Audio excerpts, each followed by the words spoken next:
I've thought of many different ways to start off this message, and this is the one I settled on after much really deep contemplation and soul searching, just really looking for insight as to something that would be engaging to connect you to the subject matter. It's this. I like mine with lettuce and tomato, Heinz 57 and French fried potatoes, big kosher pickle and a cold draft beer. Well, good gracious Hashem, which way do I steer for my cheeseburger with Abraham? Abraham! You got it? I left a lot of confusion on the table last week, so may as well start off with weirdness too, right? Milk and meat, Abraham and Torah. I'm actually going to do my very best, friends, to complete this sermon today for you in its entirety. But I really kind of need to get a general idea of how long it's going for, so let me just do that. How's that? It's odd. It's weird to do that, I know, but it's for your own good. Abraham and Torah. Abraham, the father of many nations, and the Torah. Did Abraham know the Torah, or did he not know the Torah? Well, Judaism says on many strains, many opinions, that he did, or let me rephrase, some opinions, that he did know the Torah. And I'll take you there in a second. And therefore, though, that begs the question, how could he serve milk and meat to angels?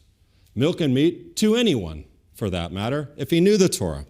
Well, Judaism is a religion and a culture of beautiful, deep thinkers. So there are quite a number of explanations as to how it is that if Abraham knew the entire Torah, this could happen. Some are very logical, some are quite creative. And my friend, who I mentioned to you, who told me about I should be eating cheeseburgers because Abraham did, really gets a big kick out of some of these. So I thought I'd share some of these Abraham's outs, okay? Abraham's excuses, Abraham's ways. First of all, they were angels. Number one, spiritual beings. Although they were dressed as men, they didn't need to eat, and they didn't eat. So Abraham simply placed it before them, but they did not partake of it, okay? Number one, problem, Abraham still served it. So that would be on Abraham as a violation of Torah if he knew all Torah. I don't like that one. Number two, another interpretation says that he placed these, the curds and the cream and the calf before them. He stood over them beneath the tree and they ate. So it would seem that they did eat. However, Abraham did not, and he stood over the angels, which I find a humorous interpretation, that he stood over the angels and instructed them in the proper way to eat. So that you see Abraham saying, for instance, if an angel went to dip a little bit of beef in sour cream, no, don't mix that. Which that one is also, it's possible. Another opinion suggests that the travelers, the angels, were actually dressed as Arab travelers. Now, that gave Abraham, who was gifted in the art and act of hospitality, that gave him license to serve them what they would like to eat.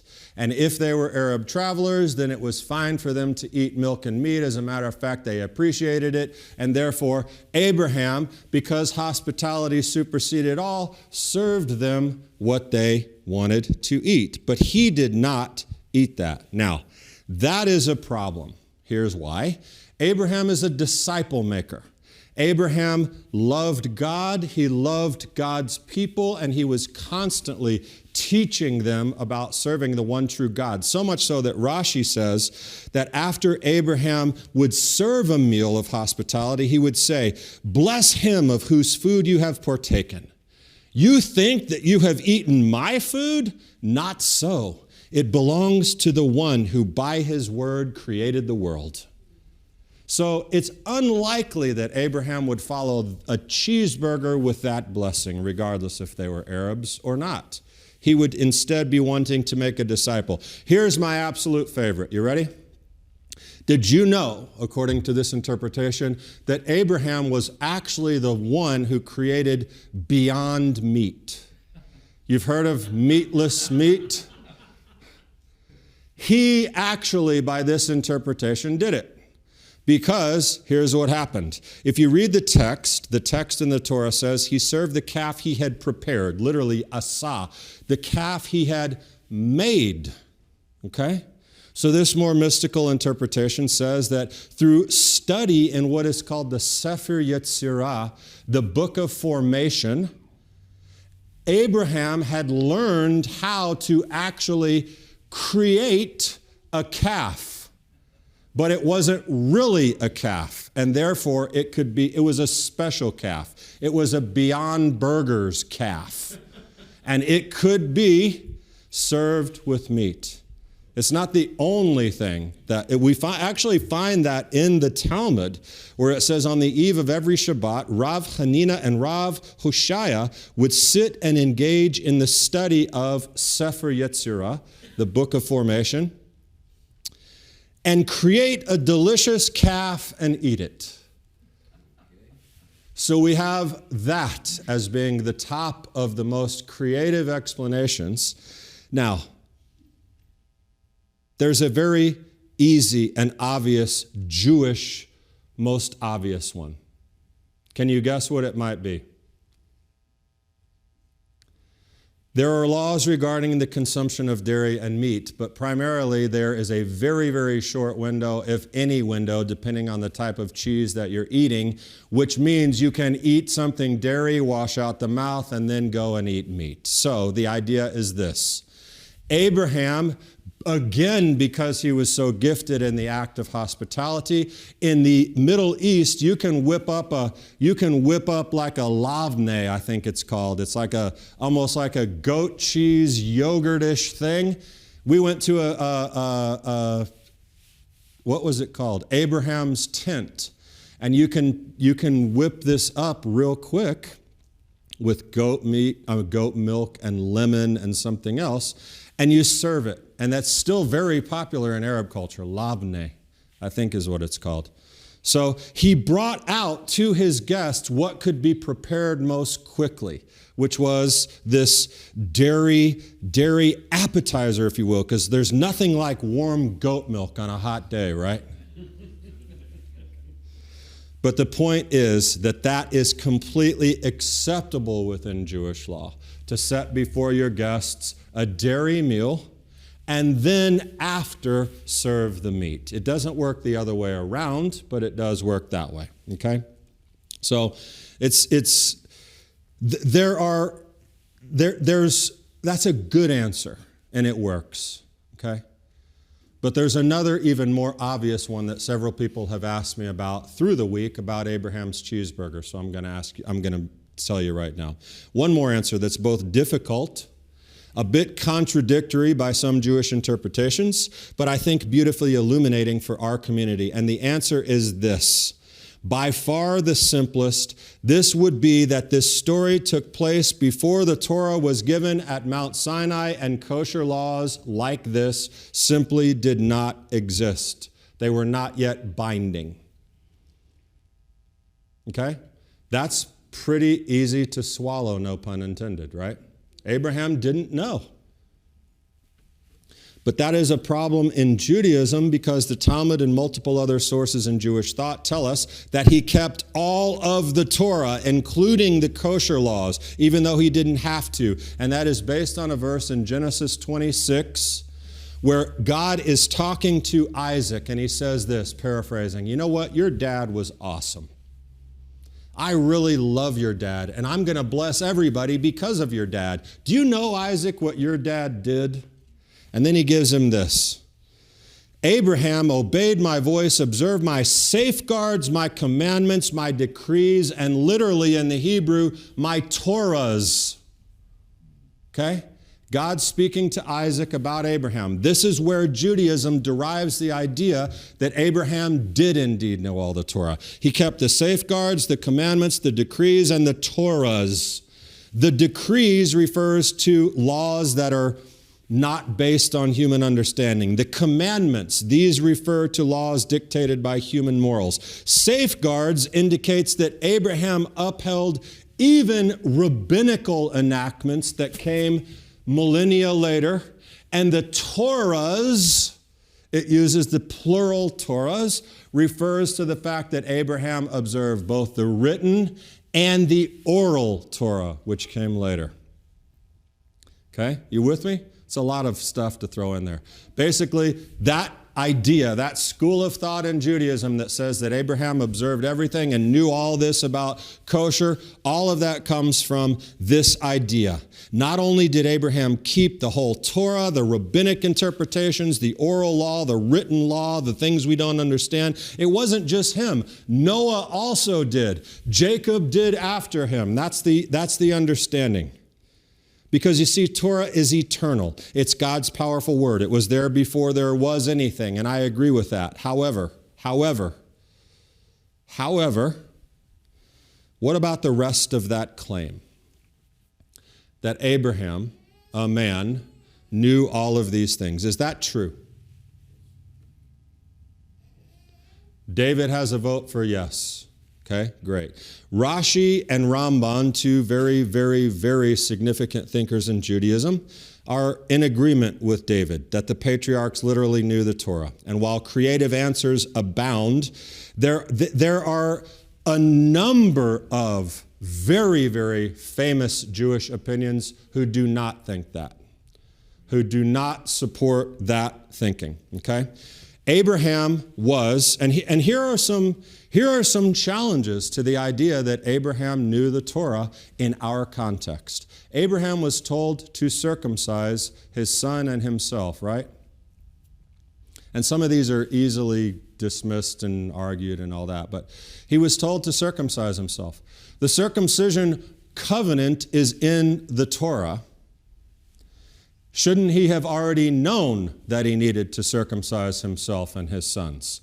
If he already knew Torah, why did God need to tell him that? And again, I'm not being adversarial. I'm saying there are some objections to this. How were the commandments of tithes in the temple observed when no priests, Levites, or temple were established when Abraham lives? That's Torah. We're commanded to write a copy of Torah, and so wouldn't Jacob have already known that Joseph was going to be kidnapped? Wouldn't he have been able to thwart the plan and stop the brothers, or at least not have to live in agony thinking that his son was dead? If Jacob knew Torah like his father before him, he would know this, and he wouldn't have struggled, right?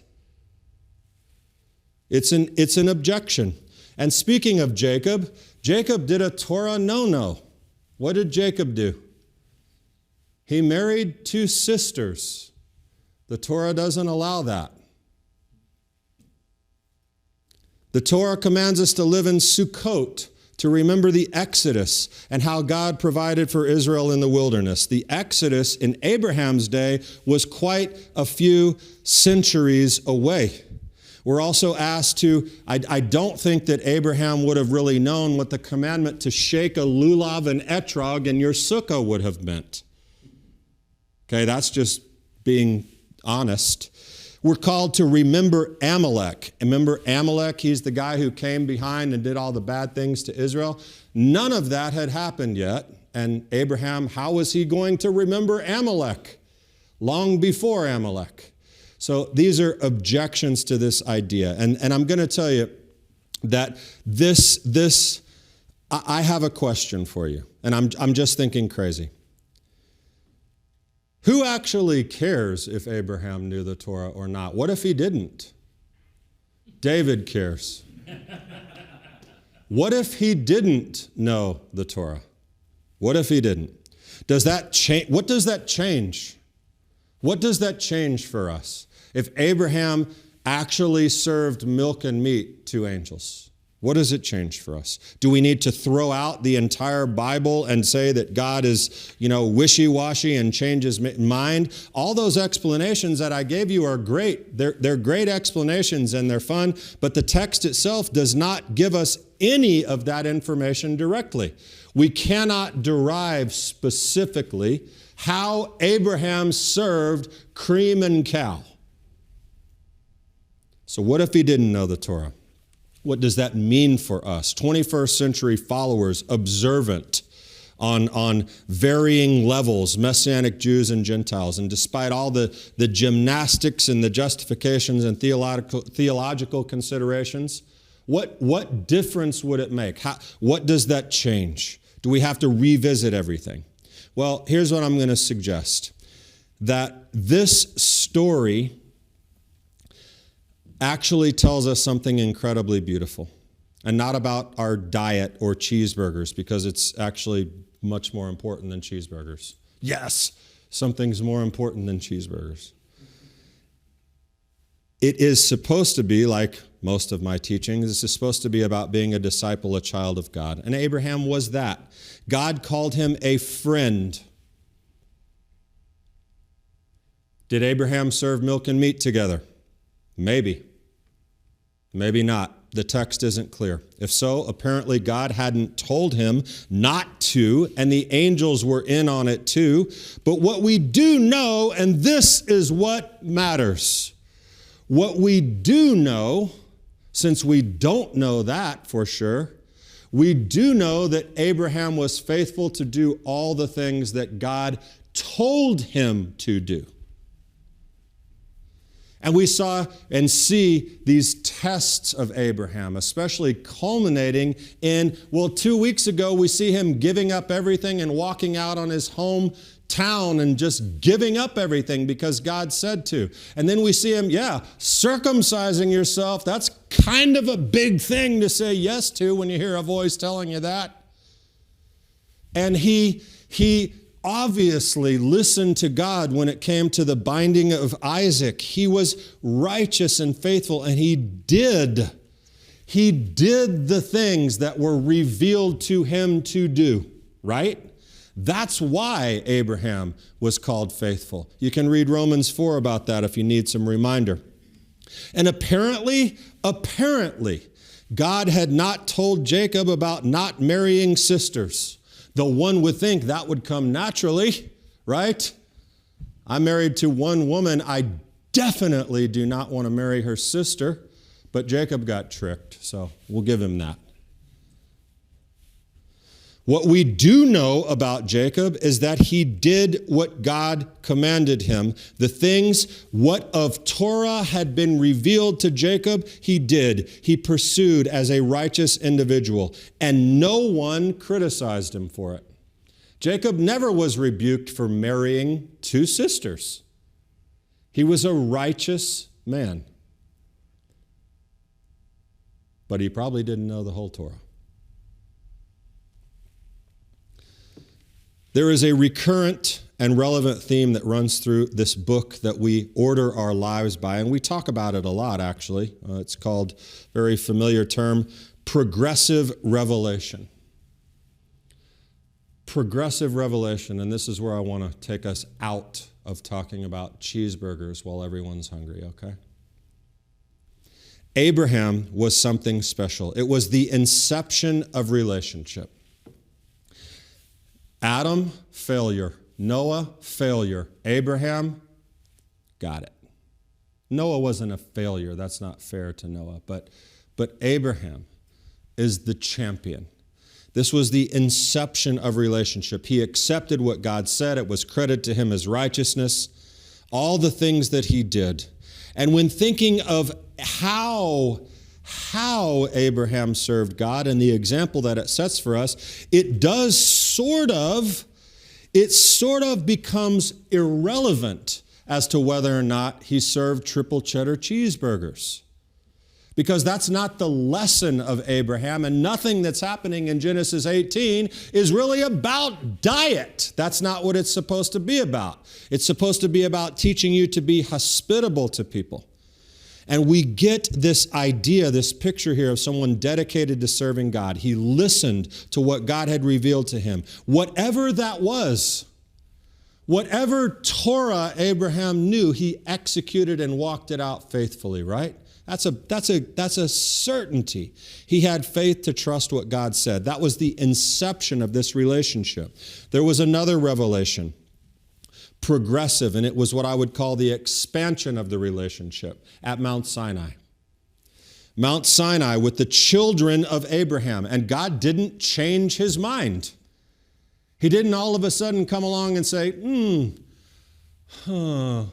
what crazy radical thing can I do? Because I didn't like what Abraham did, so what's the new thing? He broadened the audience. It wasn't just one man and one family now. It was an entire nation. And in the giving of that, expansion of that relationship, there would need to be rules. Bigger, written down laws for living. I always like, David sometimes will make this joke, it's one of the funny jokes that he has of the four.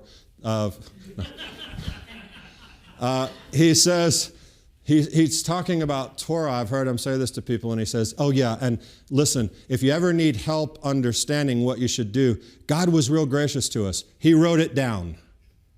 He wrote it down for you. So that's what he did with the Torah and the expansion of the relationship. He gave these rules for living, proper relationship arrangements for God and this much larger audience. And guess what? Ready for this? At that point, it doesn't matter if Abraham served filet mignon with blue cheese and butter. It doesn't matter, because that's not what God was now instructing his people to do. And what Israel was supposed to do was to take it from that point forward and to begin living this out. Abraham's not irrelevant. That's not what I'm saying. I'm saying it doesn't matter for that, because the Jewish people at Sinai now understand that these are our instructions going forward. And you ready for the next and final big revelation? It happened at a cross and an empty tomb at Golgotha.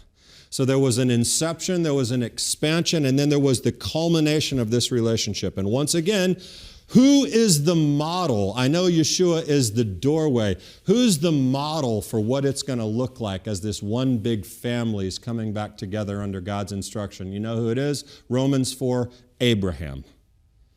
And Paul talks about it. He says, faith was credited to Abraham as righteousness. And then he goes in and talks about the circumcised and the uncircumcised and all who follow in the steps of the faith of our father Abraham, which he had while uncircumcised. So it's not really relevant as to whether or not Abraham served cheeseburger pizza.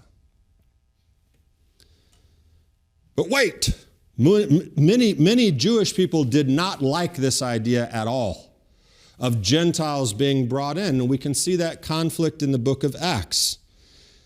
Wait a second. They're not going to follow the Torah. Our ancestors didn't allow Gentiles to eat with us. And the council, the Acts council, in essence says, you know what? That doesn't matter. Because now there's a new thing. God is doing something new. There is a new revolution, or new revelation. But what if they serve us bologna and cheese? And the council said, it doesn't matter. We know the Torah. We know what we're doing. These people don't. And it is now our job to bring them into the mix and educate them. That's what the culmination of relationship was going to look like. And James said, we, like Abraham, are committed to Torah as revealed to us, and now, like Abraham, we're going to bring them alongside. And this is what the Acts Council says. Most of the things that the Acts Council says the Gentiles need to do are related to food, strangely enough. The Acts Council says, if my judgment that we do not cause trouble for the Gentiles who are turning to God, but that we write to them that they abstain from things contaminated by idols, from acts of sexual immorality, from what has been strangled, from blood, For from ancient generations, Moses has those who preach him in every city. He is read in the synagogues every Sabbath. They learned Torah. And the good news is that that's still happening. Right now, as a matter of fact, you're sitting in these chairs learning Torah, Gentiles. From my mouth to your ears. It is the culmination. We are living out that progressive revelation as we're reading and studying Moses, the Torah. And you know what you're doing? Do you know what each of you are doing? You're doing the same thing Abraham did. Gentiles, the nations, are living out Torah as revealed to you gradually over time. That's the way it works.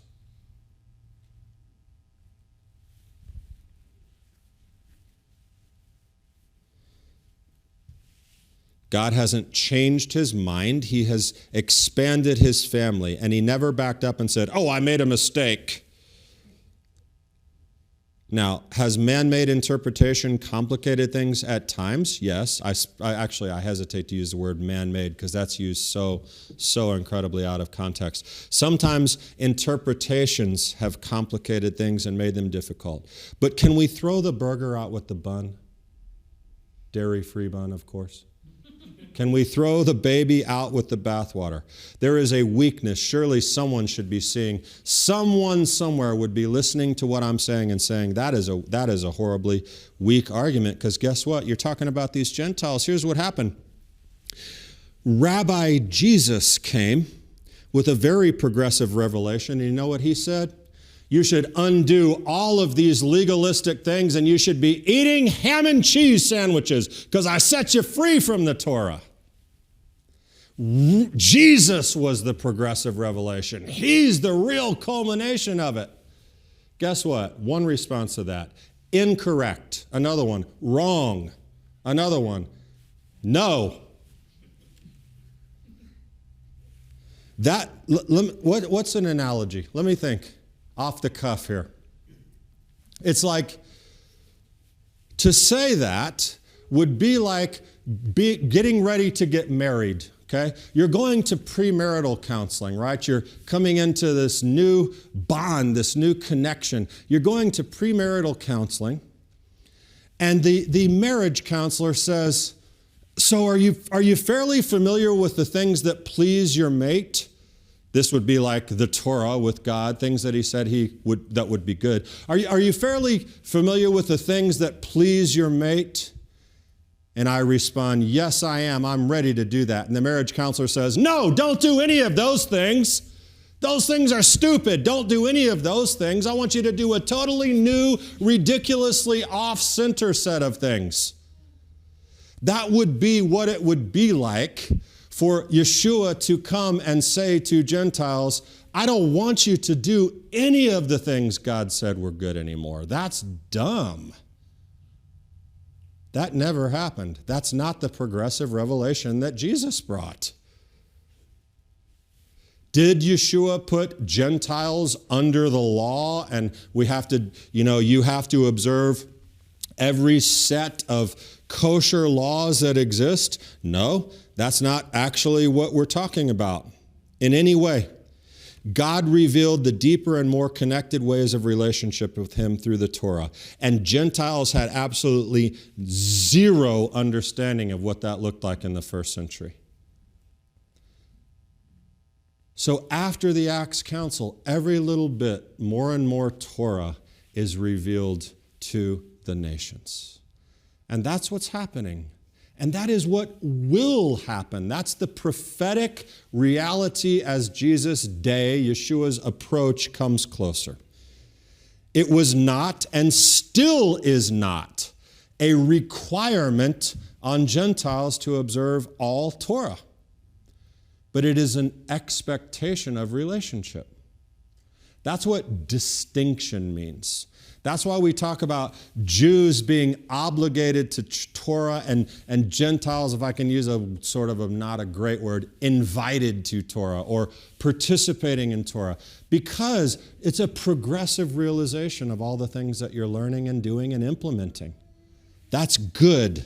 So does the Torah tell us that Abraham served cheeseburgers, that Abraham ate cheeseburgers? Well, no, it doesn't. And it actually doesn't matter. That doesn't matter. Abraham's story is not used to define our observance of kosher, because that was then, and this is now, and a lot has happened. But let me tell you one very important thing.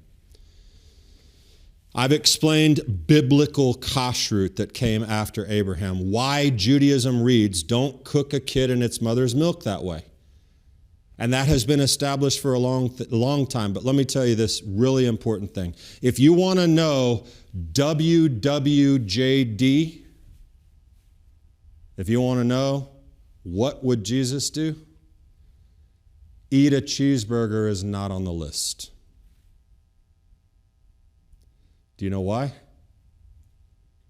Because he's a Torah observant Jew. And the laws that came after Abraham and after Sinai were completely and perfectly obeyed by Jesus. And in his time, the understanding of do not boil a kid in its mother's milk was very well established to mean you don't mix milk and meat. So, WWJD on one side, not eat a cheeseburger on the other bracelet. Just as a reminder, that's relevant. That's some food for thought, if you will, in progressive revelation. And there is no real concrete explanation for why God said, don't boil a kid in its mother's milk. There's a lot of different interpretations, but it's not clearly spelled out. Now, one of the more prominent and beautiful explanations is milk is life, right? Milk provides life and nutrient. We are mammals. God made us with this, made women with this incredible ability to nurture another human being, right? Okay, fine. What is meat? Meat is death. When meat is prepared, something must die. Something must give up its life, and precious blood must be spilled. And God in many ways is a God of separation. Light and dark. Read in the creation story, we talk about wool and linen being separated. Would it not be quite obvious that God would also say, let's not mix life and death? That's, I think, a beautiful explanation of why maybe that is there. The two should not meet. And consider life as God gave it, even when you eat. Most people don't think about anything when they eat, except, Now, lest someone feel that I'm pointing fingers or getting legalistic. Why are you always judging me because I'm only eating cheeseburgers? No, I'm not judging you, okay? We don't have to get weird or divisive, or for you to feel any sense of judgment. I don't eat cheeseburgers because I see it this way. But guess what? You can eat a cheeseburger around me if you would like to. We're still going to be friends. I'm still going to love you. That's not what it's about. My kosher standard, even as a rabbi, is not by the most strict Orthodox standards. Living in Macon, Georgia, there's basically one bit of kosher meat you can eat. Hebrew national hot dogs. And listen, snouts and hooves can only take you so far. But I'm here to teach. And as G.I. Joe says, because now you know, knowing is half the battle. Abraham's meal of hospitality, and that was the lesson, not his menu. But I'm willing to bet,